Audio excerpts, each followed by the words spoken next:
Now, give me my theme music.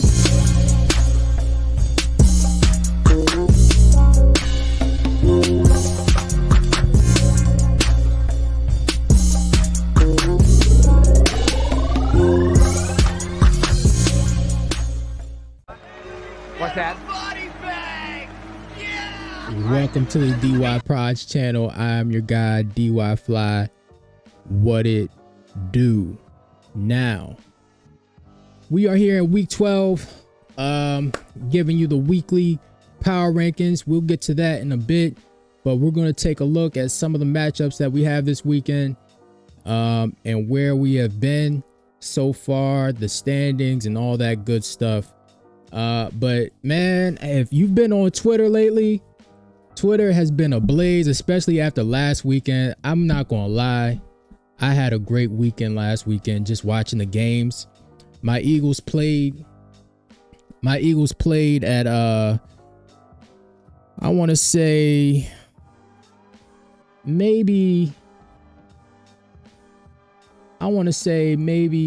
my Eagles played at a Thursday night game, and I just got to sit back and watch the rest of the football landscape for the weekend.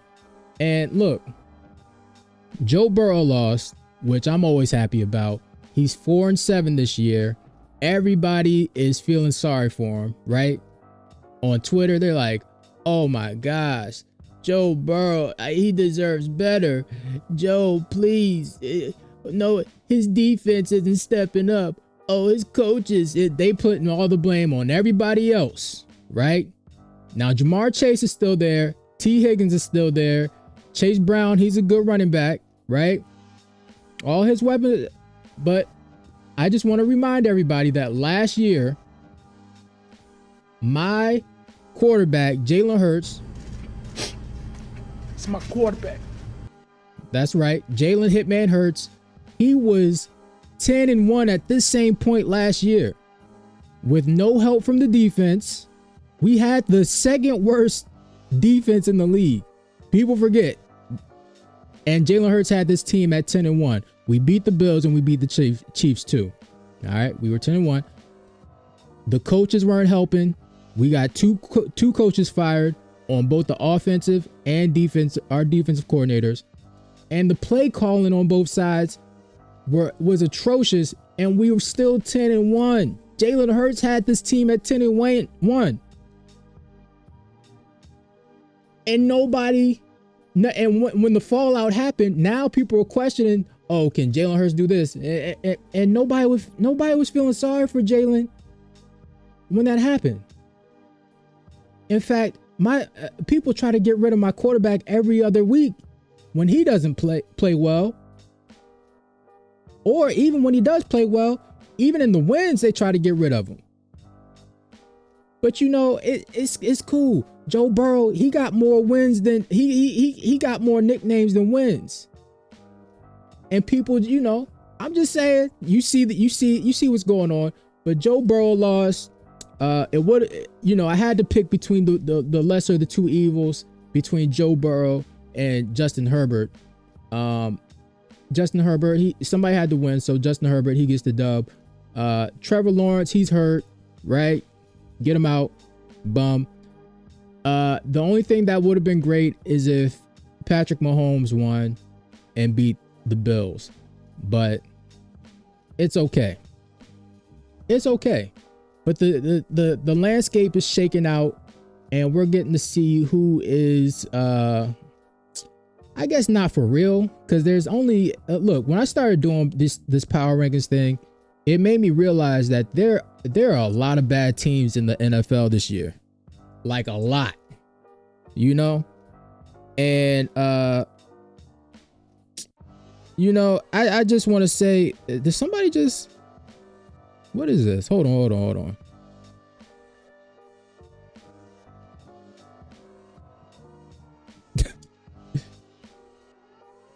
But yeah, so look, let's just take a look.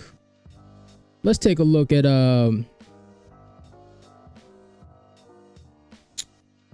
let's take a look at the NFL this week. We got a lot of teams on bye. Atlanta, Buffalo, Cincinnati, New Orleans, the Jets, and Jacksonville, right? So if you play fantasy, you got a lot of teams on bye right now. All right, you gotta supplement, especially if you got anybody from Buffalo, Cincinnati, some players from the Atlanta, Taysom Hill. I know he's been saving a couple people lately, so y'all gotta find somebody. But the early games for this week, they're really not looking that good. The only interesting one that has me remotely has piqued my interest even a little bit is this Detroit Colts game, but I might just do something else for the first half of the day on Sunday, because those games are looking kind of weak, honestly. But let's take a look at the standings. Buffalo, they're sitting up top of the AFC East at 9-2. And they have the tiebreaker over the Chiefs if it comes down to that. Pittsburgh, they're 8-2. I picked Baltimore to win that game last week, and that's actually a team that didn't do their quarterback any favors. I'll say that.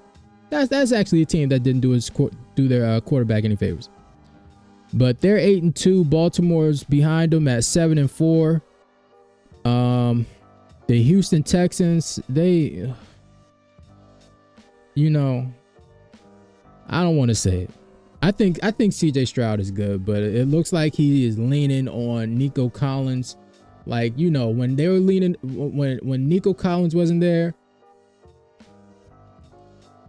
I heard a lot of people saying, oh, but Nico was out. But again, nobody was saying, oh, but AJ was out when Jalen was going through his struggles. So whatever, yo. Their offensive line is terrible too. The Chiefs are 9-1 at top of the AFC, and they have the Chargers behind them at 6-3, and Denver is lurking at 6-5. On to the NFC. My beloved Philadelphia Eagles are at 8-2.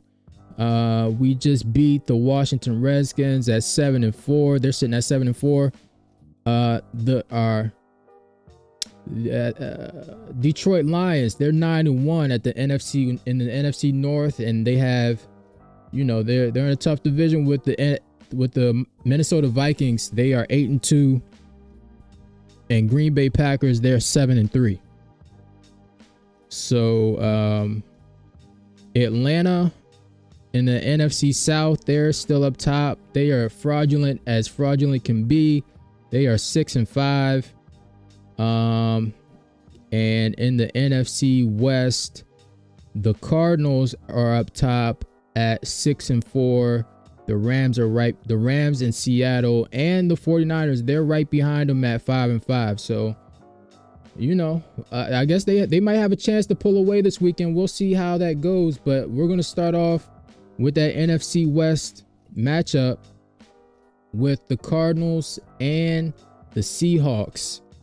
This is at a 4:25 game. The Seahawks are at home.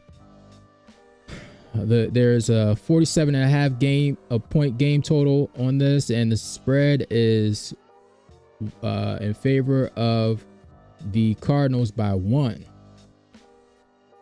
Now, talent-wise, Seattle, they have a lot of talented players, and I don't know why they can't put it together. Let me take a look at something real quick. So their last 5 games, they're 2-3. So they're so up and down, so inconsistent. And just because of that, even though I like a lot of their players, especially my boy K9, I'm going to go with the Cardinals on this. They've just been playing better, more sound football, more consistent. Yeah, man, I this is a game that I'm looking forward to, but I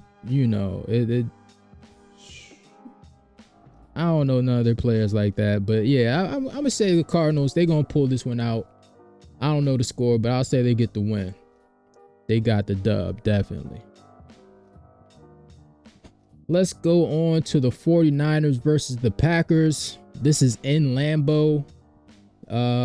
This is a 425 game, and the game total is a 47.5 point game total with the spread of 2 in favor of Green Bay.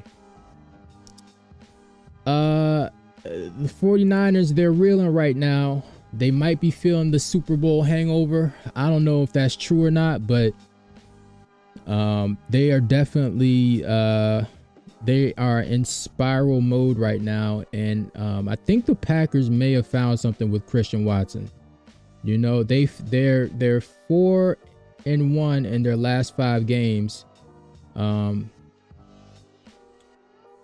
they've been able to put some points up in that span. You know, the 49ers, their defense isn't as dominant as we're used to seeing, and relatively they're not as good as we're used to seeing, but it's tough because they can win this game because Green Bay is gettable.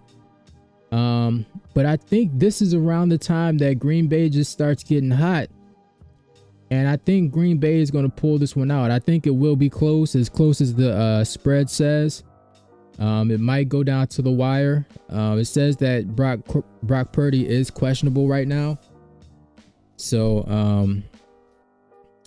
and Josh Jacobs has been running the ball very, very well. I'm not sure. Look, man, one thing that I've been saying about not just Mike or Kyle Shanahan, but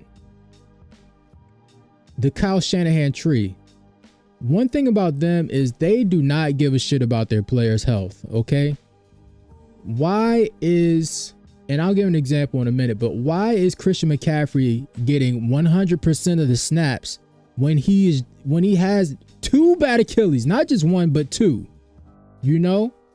And we know with Achilles injuries that if you overcompensate for one, the other one is going to get hurt, whether it's a calf or Achilles. So I don't know what the problem is. I don't know what the deal is, but they need to get Jordan Mason more involved.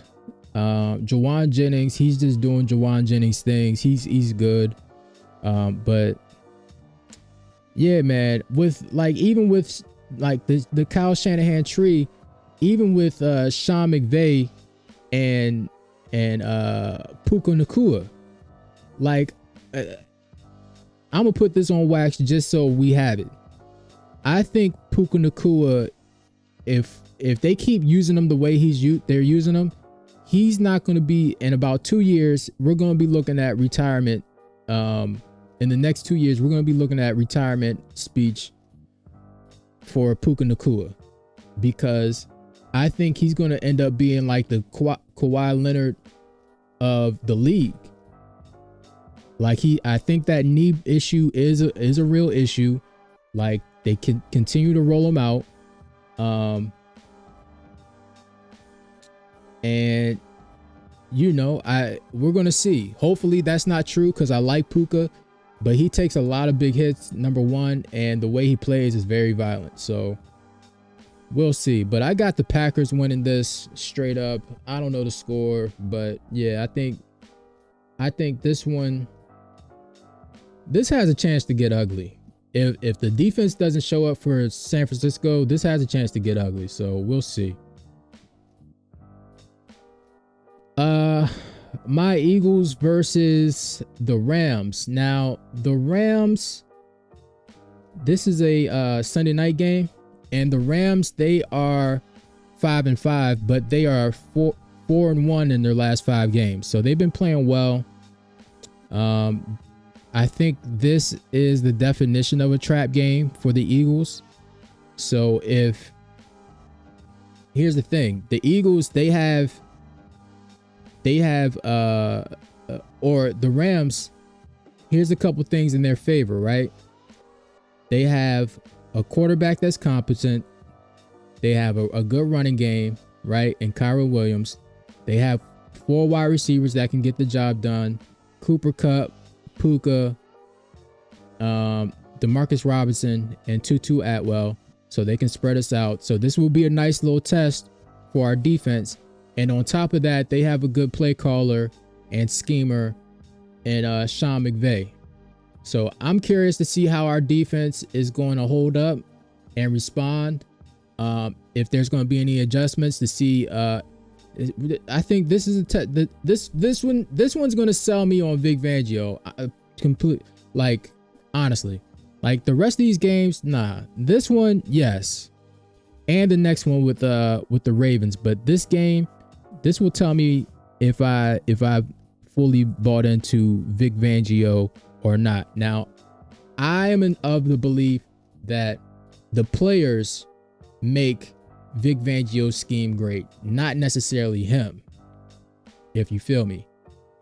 Because I'm just looking at that old 49ers team with Patrick Willis, Navarro Bowman, you can go down the list.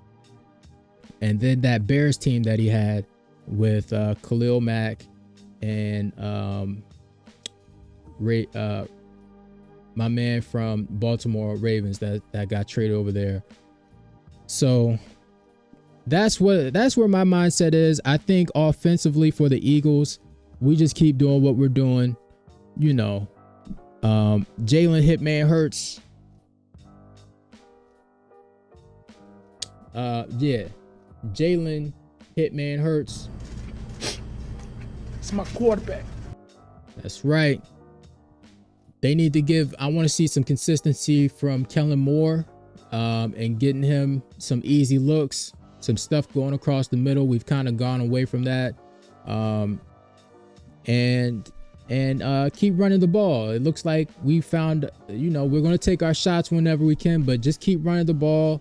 Saquon Barkley is obviously the MVP of this team, and he can be considered in the MVP race, maybe 1 or 2 with Josh Allen. So,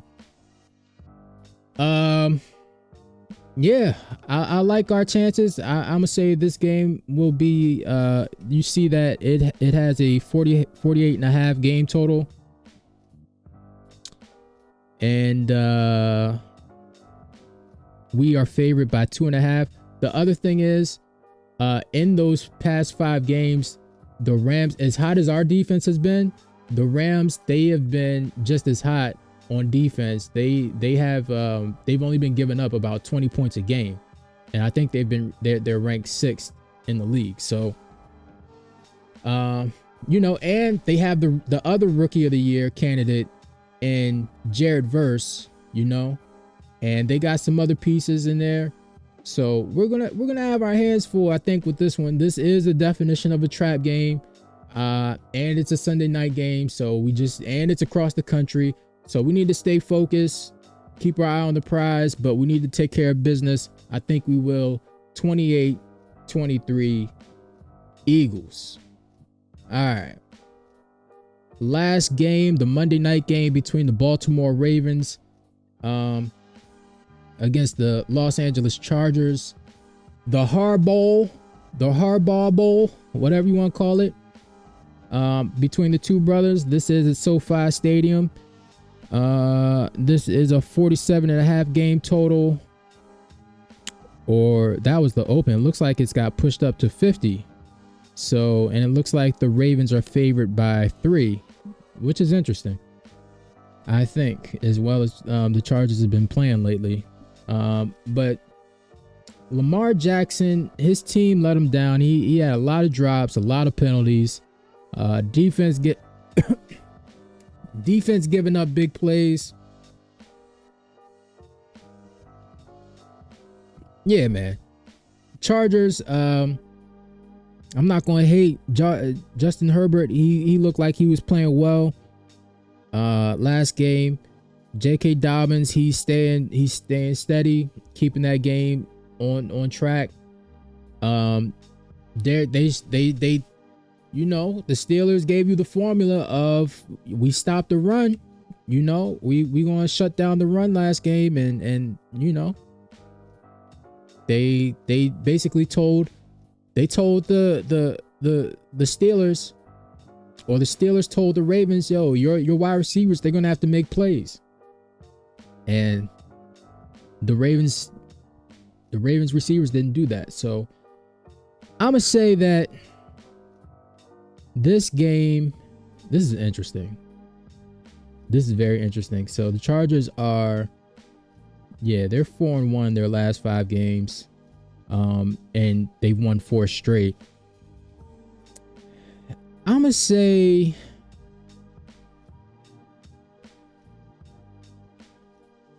I don't know if the Chargers have an answer for Lamar. I don't know if they have an answer for Lamar. So I'm gonna say, and I don't know if the Chargers have any weapons that they can take downfield. I know they got Quentin Johnson, but is that enough? It could be enough, but is that enough to like move the ball downfield, or are they just gonna keep dinking and dunking with Lad McConkey? I don't know.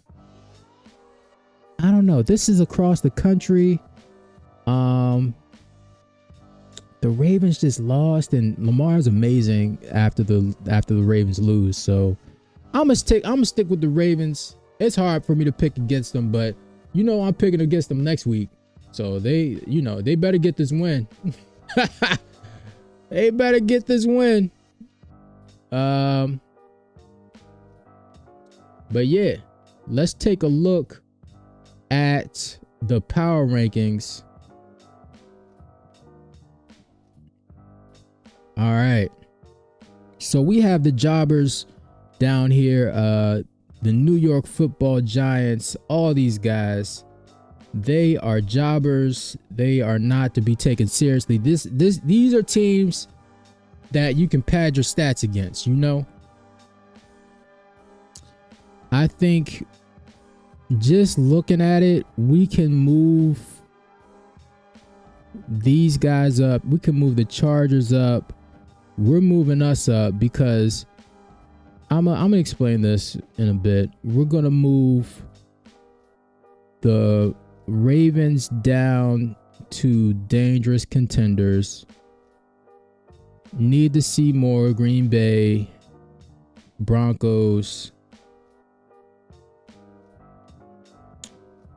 Chiefs, and we'll move them up. I kind of want to move the Steelers up because they're just so solid on both sides of the ball. They are really solid on both sides of the ball. But let's take a look at some of these other teams. Missing something. I believe these teams belong here. We're going to see if the teams that I'm looking at right now, we're going to move them down here because they don't look good right now. Like they're regressing. They're moving in the wrong direction right now. But the Saints, Titans, Bengals, Miami, I would move Miami up, but I think it's just too late for them. I think it's too late for them. Tua is playing well, but it's just I think they just waited too long. The Browns, they're still tough. The Jets, they might be jobbers, yo. They might be jobbers. But let's talk about the Lions versus the Eagles real quick. Now, the thing that I think about with these two teams, I don't know how tough the Lions are. You know, I know they've been punishing teams. They've been running up the score on folks, but I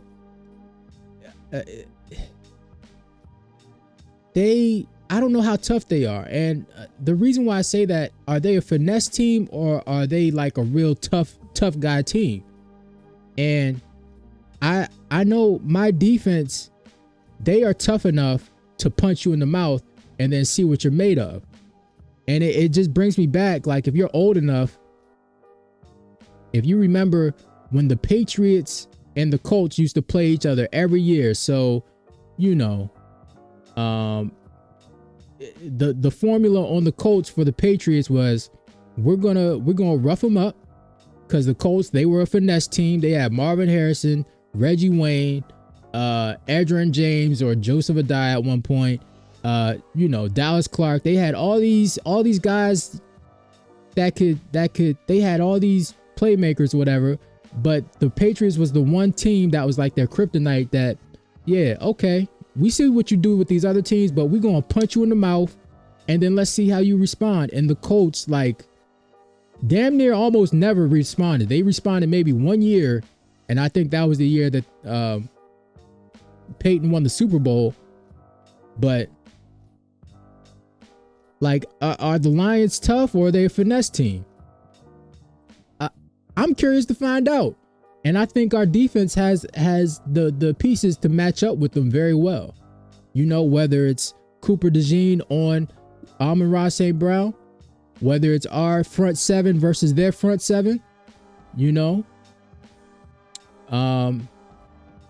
Jameson Williams, Quinyon Mitchell, or whoever's on the outside. The only thing where they might have an advantage is Sam Laporta against our linebackers, because I think I'm still curious about our linebackers. I really am. I'm curious about our linebackers because the coverage, I don't know about our coverage for the linebackers. All right, I know Zach Bond, he's solid, but Nakobe Dean, I'm gonna want to see more. He's been playing well, but I just want to see how he responds in coverage. So we'll see. But that's the tier list. Do I wanna move up the Broncos? Do I want to move up the Broncos at all? Can't do it. All right. Okay. Yeah, I think that's it. So, you know, as the season goes along, I'm going to get better. Everybody's going to get better, I guess. Maybe not. I'm out. Nigga, you gonna get down or you gonna fucking lay down?